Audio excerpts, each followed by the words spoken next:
My name is Jess Ruben. I am the Chief Officer for People and Operations at Judopay. We are a Series B company headquartered in London, focusing on delivering the best mobile payments experience and building the software that helps us do that.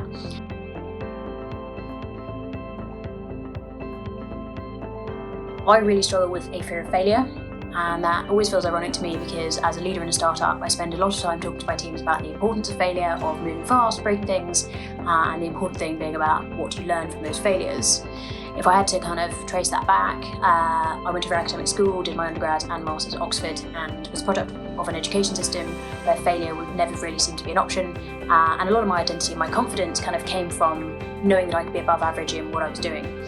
I'm also a classically trained musician, which I think contributed because that is an art that is rooted in perfection in a lot of ways. There is a right way to hit a note or play a piece, and you kind of practice to make it perfect. Would be something that drives me to be the best that I can be, but it can also cause a lot of unnecessary stress, both at work and kind of in my personal life. If there's a group activity that I'm maybe not very good at, like skiing, I kind of get really anxious and don't even want to try it because ultimately I'm scared of being bad at it. But I'm working on it, and I have tracked myself down a fair few mountains now, so.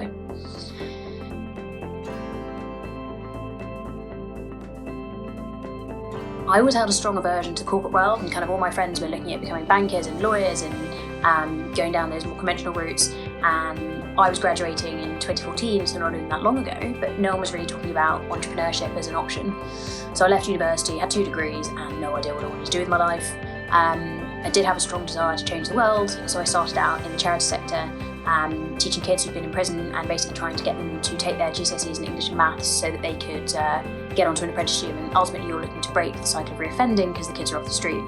Had an incredible time, but got very frustrated by the bureaucracy and had a strong sense that I couldn't change the system from being within the system. And so I basically started designing an alternative model of education, involved virtual classrooms and all sorts of things. I at this point discovered what a VC was, so started knocking on some doors. I had a paper pitch deck, which wasn't particularly technologically savvy of me, and I do remember one VC turning around to me and very patronising and telling me it was cute. But I had better luck at Piton Capital. They saw something in me and offered me an internship for a month, which turned into 3 and turned into 6. And that was that kind of moment that was the catalyst for my career. Found something I was passionate about, there was a name for it, it was entrepreneurship, it was a bunch of really smart people wanting to make the world a better place and solve the world's biggest problems. So long story short, I kind of left there, met my co-founder, left entrepreneurship, went on the other side of the table, started a FoodTech business, which is actually my first COO title, but it's kind of, when there's 3 of you in the company, it's maybe a little bit less meaningful. And then I went on to be the strategy director of Series B Health Tech and joined Judopay as a VP of Operations 2.5 years ago and was promoted to COO, or actually COO as my current title is, about 6 months ago.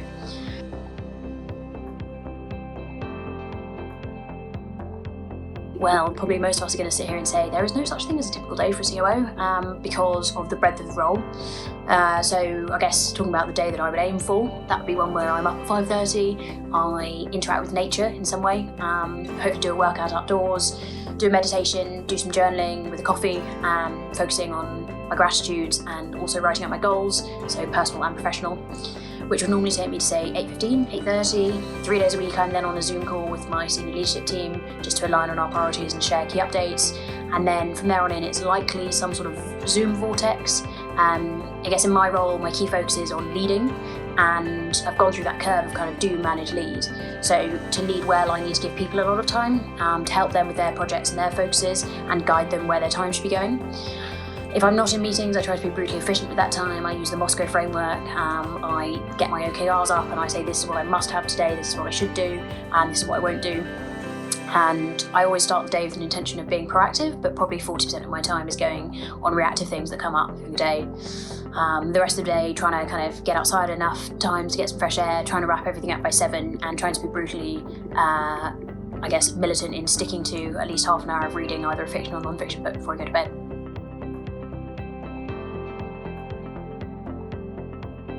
So there's no 2 COOs are going to have the same job. Finance, legal, HR, compliance, customer service, customer support, sales, like really you name it, you could be accountable for it. But I guess that also points to one of the key competencies, which is the ability to spin many plates, to retain an eagle-eye view of all the moving parts that are happening within the business, and also have enough understanding of what's happening on that kind of frontline basic elements so that you can then make informed decisions.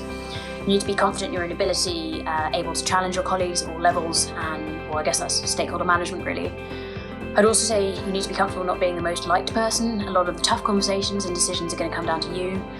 You're constantly pushing the business to deliver, to be better, to follow processes. It can be tough, and so you need to be able to separate kind of those conversations from the positive ones, and also be able to balance that human connection with doing what the business really needs you to do.